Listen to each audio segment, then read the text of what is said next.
So now Heowenta and the Peacemaker left Onondaga, or the land of the Onondagas, and they left and they traveled towards the west. And as they're traveling from east to the west, as they traveled over that way, they came upon the Gayongweonot people, or the Cayuga Nation. And when they came there, they did the same thing as before. And they went outside and they built a fire, and the runners came and they used those small strings of wooden beads, and they told the Gayongweonot runners about this message of peace, power, and righteousness. And they took them to see their leaders.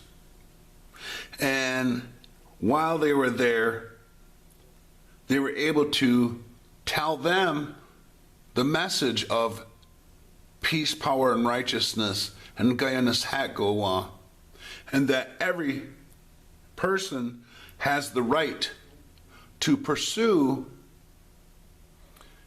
a healthy mind, body, and spirit. Everyone has that right. And that killing amongst the people should stop.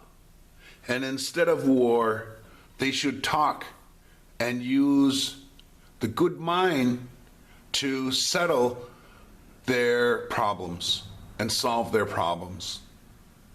And the Gayongweonot people were a small group, and they were kind of afraid to be the first ones, like everyone else was afraid to be the first to accept the message of peace, the Gayanas Hatgowa, the great law. So, while they were there, some terrible news came to these two on this mission. And it seems that he was trying to cause them trouble. Atataro used his bad magic and his wicked mind, and he caused things to happen. And Heowenta, his daughters, he had two daughters at Onondaga, and that his daughters, through Atataro's way, were killed. And when they were killed, the news of them passing caught up to them on their path. And it was very hard news. And Heowenta felt very bad. And they say that he got into a canoe and he didn't take a paddle.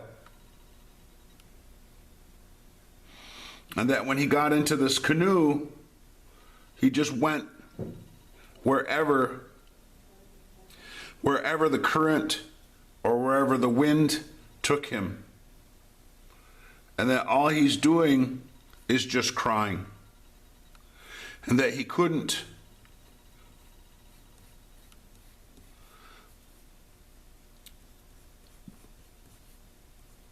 stop crying. And he's so devastated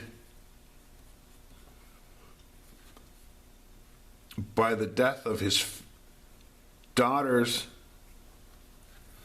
and felt bad. And that in his sorrow, he was very hurt and very lost. And while he's in this way,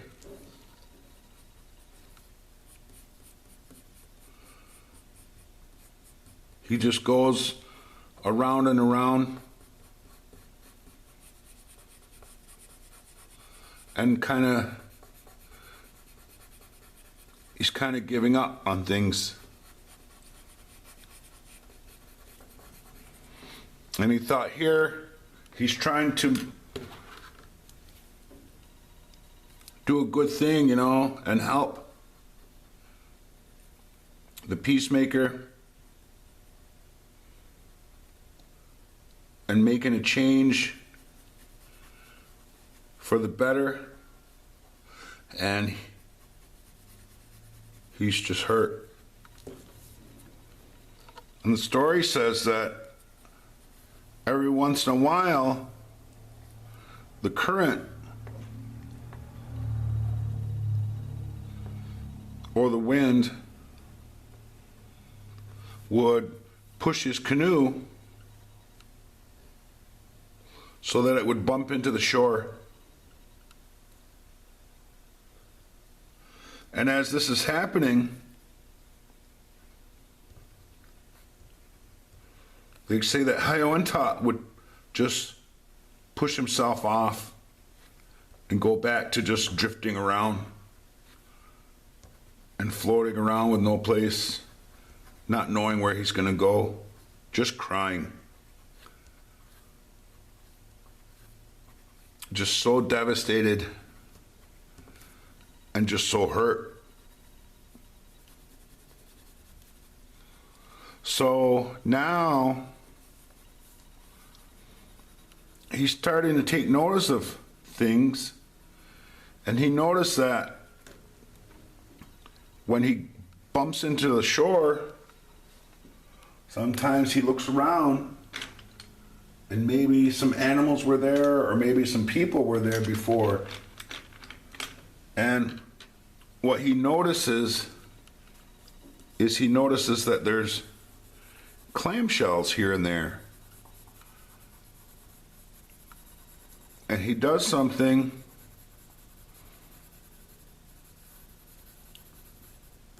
that maybe it takes his mind off his troubles for a minute, but he picked up those shells, and he picked them up, and they said that he put them in his canoe, and then after a short time he had a good sized pile of these shells,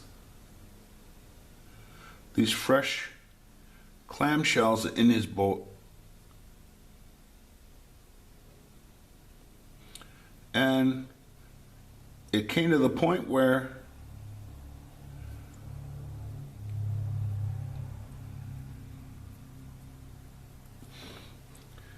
he got out and made camp. And he left during this time. He left the company of the peacemaker, and the peacemakers just searching for him, trying to find him, and trying to find and help his friend.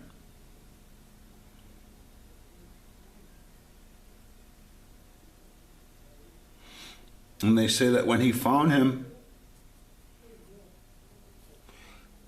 he just watched him for a bit, and that the peacemaker was seeing what he was doing, and he noticed Hayawenta was taking these shells, and he took them and broke them. He broke them into pieces and took the pieces and drilled holes in them, and he was putting them on strings and making these strings of these shell beads.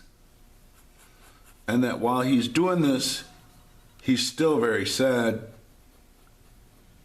and crying.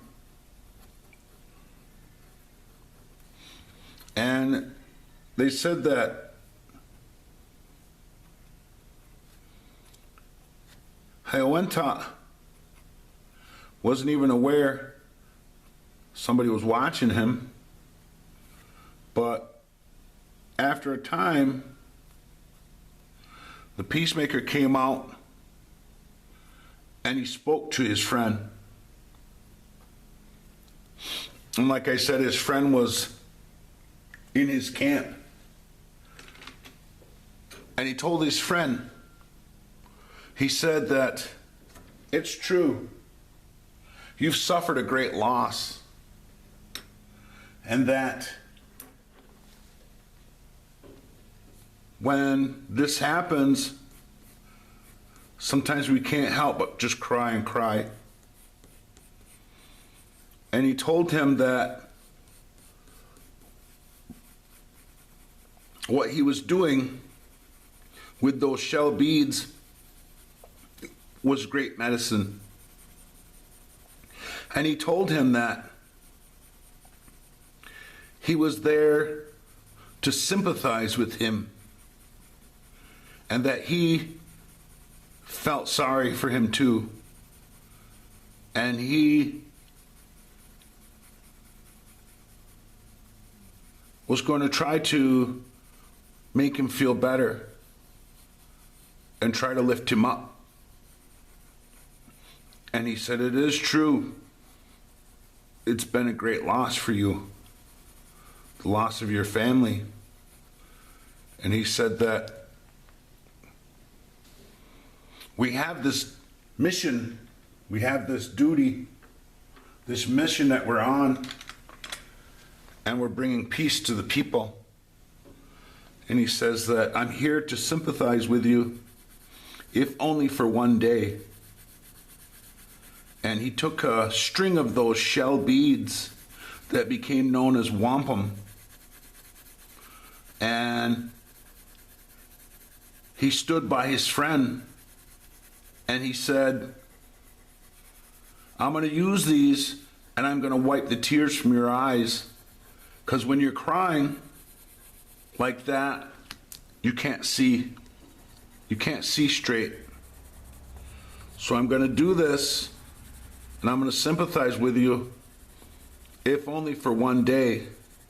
And I'm going to wipe the tears from your eyes using this otgoet, or these shell beads, these wampum beads. And he told him, he says, brother, he says, when you're crying, you can't speak.